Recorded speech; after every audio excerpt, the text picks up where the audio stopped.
ದೇವ್ರು ಇಷ್ಟೆಲ್ಲ ಕೊಟ್ಟಾನಲ್ಲ, ಕೊಟ್ಟಿದ್ದಕ್ಕೇನಾದ್ರೂ ಕೊಟ್ಟು ಹೋಗ್ಬೇಕಲ್ಲ ದೇವರಿಗೆ. ನಮ್ಮ ಭಕ್ತಿ ಹೆಂಗೈತಿ ಅಂದ್ರೆ ಹಂಗೆ ಕೊಡೋದಿಲ್ಲ ನಾವು, ನಮ್ಮದು ಬೇರೆ ಐತಿ. ಒಬ್ಬ ಯಾರೋ ಒಟ್ಟ ಅಲ್ಲಿ ಇಲ್ಲಿ ಏನೇನೋ ಕೇಳ್ತಿದ್ದ, ಅದು ಕೆಟ್ಟ ಚಟ ಮಾಡ್ತಿತ್ತ, ಮನ್ಯಾಗೂ ಬೇಸರಾಗಿತ್ತ. ಅವ್ರು ಒಂದ್ ದಿವ್ಸ ಮನ್ಯಾಗೂ ರೊಕ್ಕ ಕೊಡ್ಲಿಲ್ಲ, ಜಗಳ ಆಡಿ ಇಸ್ಕೊಂಬರ್ತಿತ್ತು ದಿವ್ಸ.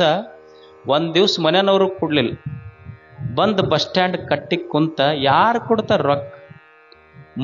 ಭಾಳ ಮಂದಿ ಗುಡಿಗೆ ಹೋಗ್ತಿದ್ರು. ನೋಡ್ದವ, ಇಷ್ಟು ಮಂದಿ ಗುಡಿಗೆ ಹೊಂಟಾರಂದ್ರ ಏನೋ ಇರ್ಬೇಕು ದೇವ್ರ ಹತ್ರ. ಮುಂದ ಮಾರುತಿ ಗುಡಿ ಇತ್ತಲ್ಲ, ಕ್ಯೂ ಇತ್ತು ಶನಿವಾರ.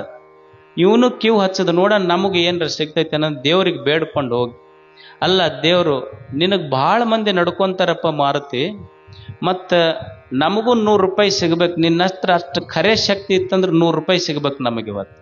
ಮತ್ತು ನಮ್ಮದೇನು ಭಾಳ ಉದ್ರಿ ಭಕ್ತಿ ಅಂತ ತಿಳ್ಕೊಬೇಡ, ನೀ 100 ರೂಪಾಯಿ ಕೊಟ್ಟಂದ್ರೆ 50 ರೂಪಾಯಿ ತಂದು ನಿನ್ನ ಹುಂಡಿಗೆ ಹಾಕ್ತೀವಂತ.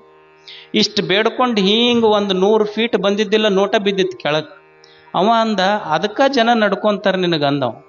ಹಿಂಗೆ ತಗೊಂತನ ನೋಡ್ದ, ಅದು 100 ರೂಪಾಯಿದಿರ್ಲಿಲ್ಲ, 50 ರೂಪಾಯಿ ನೋಟಿತ್ತು.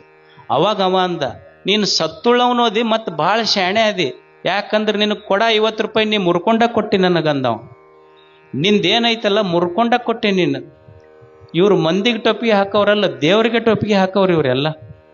ಅದಕ್ಕೆ ಅವ ಮಾರುತಿ, ನೋಡ್ರಿ ನೀವು ಗುಡಿಗೆ ಹೋಗ್ತಿರಲ್ಲ, ನಿಮ್ಮ ಮುಖನ ನೋಡಕ್ಕೆ ಹೋಗೋದಿಲ್ಲ, ಈ ಕಡೆ ಮುಖ ತಿರುಗಿಸ್ಕೊಂಡು ನಿಂತು ಬಿಟ್ಟಾನವ. ನಿಮ್ಗೆ ಯಾರಿಗಾರ ನೋಡ್ಯ ನಾನು ಮಾರುತಿ ಒಮ್ಮೆ, ಇವು ಇಂಥ ಭಕ್ತರದವ ಅಂತ ತಿಳ್ಕೊಂಡು ನಿಮ್ಮ ಕಡಿನೇ ನೋಡಕ್ಕೆ ಹೋಗೋದಿಲ್ಲ. ನಮ್ಮ ಭಕ್ತಿ ಹೆಂಗೈತಿ? ವ್ಯಾವಹಾರಿಕ ಐತಿ. ನಮ್ಮ ಪ್ರೇಮ ಹೆಂಗೈತಿ? ವ್ಯಾವಹಾರಿಕ ಐತಿ ಅಷ್ಟೆ. ಅದಕ್ಕೆ ನಾವು ಉಪಕಾರ ಯಾಕೆ ಮಾಡ್ಬೇಕಂದ್ರೆ ದೇವರು ಕೊಟ್ಟನಲ್ಲ, ಕೊಟ್ಟಿದ್ದೊಂದಿಷ್ಟು ಮುಟ್ಟಿಸ್ಬೇಕಾಗ್ತೈತಿ. ಒಂದು ಸಣ್ಣ ಘಟನೆ ಹೇಳ್ತೀನಿ. ಮದರ್ ಥೆರಿಸಾ ಅವರಿದ್ರು. ಅವರು ನಿರ್ಮಲ ಹೃದಯ ಅಂತ ಕಲ್ಕತ್ತಾಗ ಒಂದು ದೊಡ್ಡ ಆಶ್ರಮ ಮಾಡಿದ್ರು. ಎಲ್ಲೆಲ್ಲಿ ಅನಾಥರಿರ್ತಾರ, ಭಿಕ್ಷುಕರು ಇರ್ತಾರ, ಅಂಥವ್ರಿಗೆ ಹೋಗಿ ಊಟ ಕೊಟ್ಟು ಬರ್ತಿದ್ವಿ.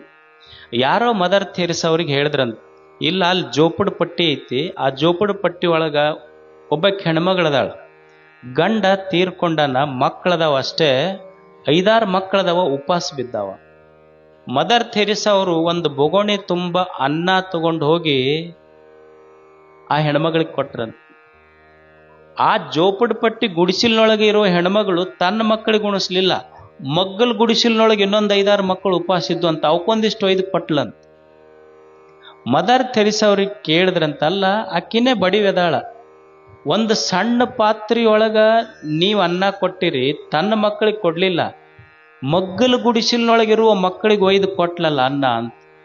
ಅವಾಗ ಮದರ್ ಥೆರಿಸಾ ಹೇಳಿದ್ರಂತ, ಭಾಳ ಚಲೋ ಮಾತು ಹೇಳಿದ್ರು. ಮದರ್ ಥೆರಿಸಾ ಅವ್ರಿಗೆ ಹೇಳಿದ್ರು, ನೀವ ಕೊಟ್ಟಿದ್ದು ಅನ್ನದ ಪಾತ್ರೆ ಸಣ್ಣದಿತ್ತು, ಮತ್ತೆ ಹೋಗಿ ಬೇರೆಯವ್ರಿಗೆ ಕೊಟ್ಲಲ್ಲ ಅನ್ನ, ಹಾಕಿ ಬೇರೆ ಗುಡಿಸಿಲಿನ ಮಕ್ಕಳಿಗೆ ಒಯ್ದು ಕೊಟ್ಲಲ್ಲ. ಅವಾಗ ಮದರ್ ಥೆರಿಸಾ ಹೇಳಿದ್ರಂತ, ಹೌದು, ನಾನು ಆಕೆಗೆ ಅನ್ನ ಕೊಟ್ಟಿದ್ದು ಅನ್ನದ ಪಾತ್ರೆ ಸಣ್ಣದಿತ್ತು, ಆದ್ರೆ ನಾ ಕೊಟ್ಟಿದ್ರೊಳಗೆ ಇನ್ನೊಬ್ರಿಗೆ ಹಂಚಿ ಉಣ್ಬೇಕನ್ನೋ ದೇವರು ಕೊಟ್ಟ ಹೃದಯದ ಪಾತ್ರೆ ಆಕೆ ದೊಡ್ಡದಿತ್ತು, ಅದಕ್ಕೆ ಕೊಟ್ಟು ಉಂಡಾಳಕ್ಕೆ ಅಂತ. ನಾ ಕೊಟ್ಟ ಅನ್ನದ ಪಾತ್ರೆ ಸಣ್ಣದಿತ್ತು, ಆದ್ರೆ ದೇವರು ಕೊಟ್ಟ ಹೃದಯದ ಪಾತ್ರೆ ದೊಡ್ಡದಿತ್ತು. ಅದಕ್ಕೆ ಮನುಷ್ಯ ಉಪಕಾರಿಯಾಗಬೇಕು. ಯಾಕೆ ಉಪಕಾರಿಯಾಗಬೇಕು ಅಂದ್ರೆ ಉಪಕಾರದ ಪುಣ್ಯ ಬಹಳ ದೊಡ್ಡದಿರ್ತದೆ. ಪುಣ್ಯದ ಕೆಲಸ ಮಾಡಬೇಕಾಗ್ತದೆ ಮನುಷ್ಯ. ನಮ್ಮ ಜೀವನ, ನಮ್ಮ ಸಂಪತ್ತು, ಇದೆಲ್ಲ ಏನಿದೆ, ನಮ್ಮ ಅಧಿಕಾರ, ಐಶ್ವರ್ಯ, ಇವೆಲ್ಲ ಅನುಭವಿಸ್ತೀವಲ್ಲ, ಇದು ಪುಣ್ಯದ ಫಲ, ಇದು ಅಷ್ಟೇ. ಅದಕ್ಕೆ ಪುಣ್ಯದ ಕೆಲಸ ಮಾಡಬೇಕು. ಪುಣ್ಯದ ಫಲ ಹೆಂಗಿರ್ತೈತಿ ಅಂದ್ರೆ, ಈಗ ಕುರಿ ಕಾಯ್ತಿರ್ತಾರೆ ನೋಡ್ರಿ, ಕುರಿ ಕಾಯ್ದು ರಾತ್ರಿ ಒಯ್ದು ಒಂದು ದೊಡ್ಡಿ ಒಳಗೆ ಹಾಕ್ತಾರೆ. ಕುರಿ ದೊಡ್ಡಿ ಎಷ್ಟಿರ್ತೈತಿ? ಒಂದು 100 ಕುರಿಗಳನ್ನ ಹಾಕಿರ್ತಾರೆ ಅದ್ರ. ಅವು ತಾಯಿಯ ಕುರಿನೂ ಇರ್ತಾವ, ಸಣ್ಣ ಮರಿನೂ ಇರ್ತಾವ. ಅಮಾವಾಸ್ಯೆ ಇರ್ತೈತಿ, ರಾತ್ರಿ ಕತ್ತಲ ಇರ್ತೈತಿ.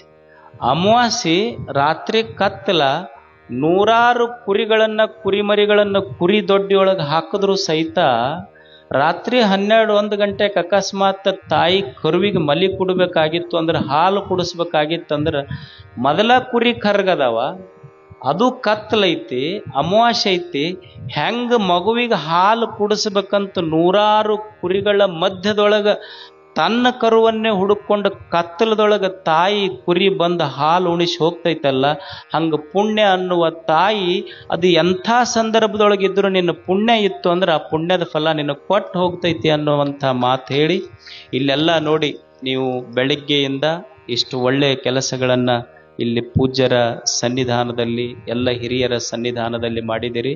ಈ ಕೆಲಸ, ಈ ನಾಡು ಅತ್ಯಂತ ಭಕ್ತಿಯ ನಾಡು. ಇಲ್ಲೆಲ್ಲ ಅಪ್ಪಗಳ ಅಥಣಿ ಅಪ್ಪಗಳ ಒಂದು ತಪಸ್ಸಿನ ಪ್ರಭಾವ ಇಲ್ಲೆಲ್ಲ ಆ ಪುಣ್ಯ ಪುರುಷನ ದಯೆಯಿಂದ ಈ ನಾಡೆಲ್ಲ ಸಮೃದ್ಧಿ, ಸಮಾಧಾನ, ಸಂತೋಷಗಳಿರಲಿ ಅಂತ ಹಾರೈಸಿ ಪೂಜ್ಯರಲ್ಲಿ, ಹಿರಿಯರಲ್ಲಿ, ತಮ್ಮೆಲ್ಲರಲ್ಲಿ ವಂದಿಸಿ ನಮ್ಮ ಮಾತುಗಳನ್ನು ಮುಗಿಸ್ತೇವೆ.